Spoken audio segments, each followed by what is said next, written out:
some of the attitudes and beliefs that we've uncovered through this programme that are conscious and subconscious, people are aware of or completely unaware of in terms of how it impacts on their decision making, how they relate to other people.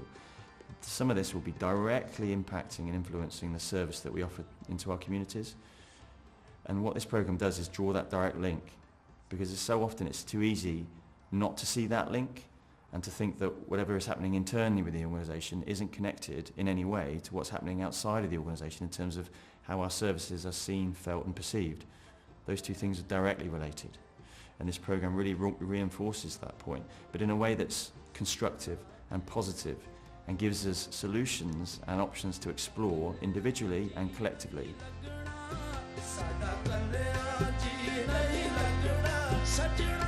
For me, one of the biggest takeaways is raising things into a conscious place, so that I'm doing things consciously rather than, frustrated today, and then blaming somebody else in a childlike reaction to something, or then in a position of power and influence stepping into being the parent and trying to tell somebody else what to do. Actually just giving that space to think, why am I saying that? What is this? And a phrase that's been used in our sessions, leaning into that conversation and understanding. The programme has significantly impacted on me and how I have managed myself and my awareness about myself and some of the things that I do and don't do and some of the choices I make. But more importantly, it's really had an impact on my leadership style with my team. It has been significant. I've been able to see things play out in a way that I think it's described on this course, that once you gain the awareness, you can't unsee something that you've already seen.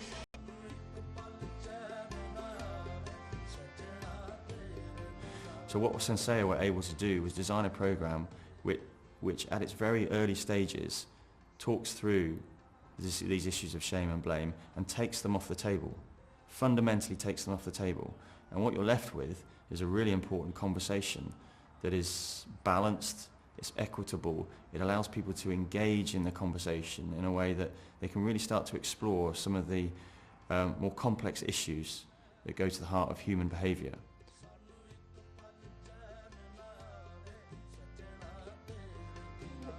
It's a bit like, I don't know if you could even use this, but it's a bit like The Matrix, if you've ever seen the Matrix film, is that once that device is plugged into the back of your head and you see the reality of what's facing you, actually it makes all of the other stuff sort of like melt away, because you can get to the point of whatever the issue is far more efficiently. So you feel like you're not dealing with smoke and mirrors and difficult situations. It feels like you've got the tools, the strategy to be able to deal with something straight away. And it makes you feel okay about the situation as well. So rather than noticing something that makes you feel uncomfortable and not really know what it is, you've got a greater awareness. So it makes you more curious to find out more, get to the point so that you can deal with it more quickly and move on. I think understandably it's come from dealing with race, but I think when you then use that as a singular lens and look much more broadly, it's enabled me to understand how others who haven't got my heritage, which is diverse but in its own niche, it helps me understand where other people come to policing and that that's not my journey, and therefore I have to give space for that conversation, and we both may end up not agreeing with a similar viewpoint and the application of legislation, etc. But actually it does help us understand that journey, and you've got to give time and space to have that conversation. I can't describe it. It is profound, and it shook me to my very core, because I've been in EDI, I'm almost into my third century. I thought I was a hard nut. I thought I knew. There were so many things that I hadn't seen.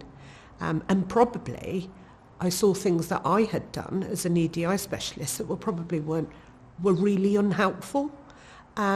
So it's a psychological reset, and you just can't. You have to be really hard to resist that reset. So it's just the most profound thing I've ever experienced. And then to have conversations with colleagues who are in that same psychological space really opens up. some truth to power conversations, which we just haven't had. And I didn't realise how unsafe, psychologically unsafe the workplace is, and how we lean into that, but also how we can remove it.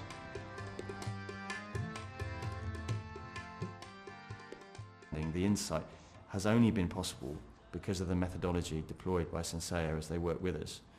And as I say, I think it's given us something unique, and I'm really proud of it, and I want to share it with policing more broadly, and we have done, because I think it has massive value to us as an organisation, but it also has huge value for other organisations. And I would encourage anybody that's thinking about the same sort of things that we were and still do in terms of how policing services are felt, seen and perceived within local communities, how inequality, disproportionality, disparity can play out in how those services are delivered, for reasons that there's a real risk that leaders can remain completely unaware of. This product, this work, this programme cuts through that. And it cuts through that based on evidence, it cuts through that based on science, and it cuts through that based on a real detailed understanding of human nature. And police officers, police staff, police volunteers are all humans at the end of the day, and our work is all about how we treat other human beings, both within the organisation and outside of the organisation. That's why this work is so important.